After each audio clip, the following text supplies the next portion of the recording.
在2025年4月14日，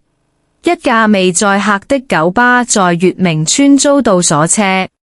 其後，九巴回覆傳媒查詢時表示，該車長因如廁而短暫將巴士停泊在月明邨街，事後亦繳交罰款，服務未受影響。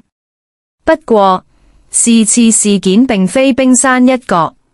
早在2022年已經有報道稱月明邨鎖車隊將違泊車輛鎖上的新聞，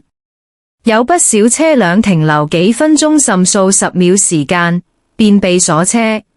如私家車、貨車、電單車等因接送上學放學、送貨或送外賣而短暫離開車廂都被鎖車，令不少司機都大為緊張。翻查資料，月明邨街屬於香港房屋協會房協旗下月明邨的私家路，有權要求承辦商採取措施防止車輛違泊。對此有不少市民認為鎖車隊做法正確，所有車輛應一視同仁，但也有市民認為司機只是將車輛短暫停泊，鎖車隊此舉無疑令人費解，甚至有人建議巴士公司取消月明邨街分站作報復。我在事發後1星期來到現場視察，由於當日是公眾假期，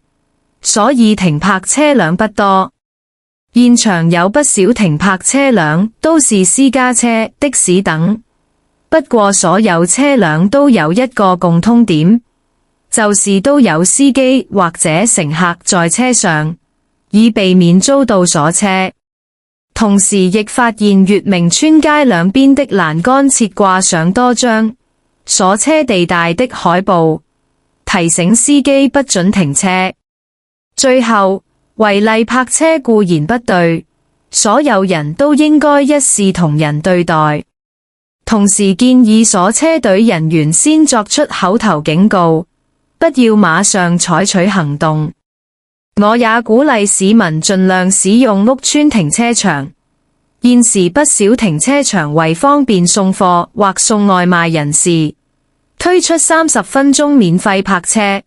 而月明邨2個停車場各設有15分鐘免費泊車，便利市民之餘亦減少不愉快事件發生。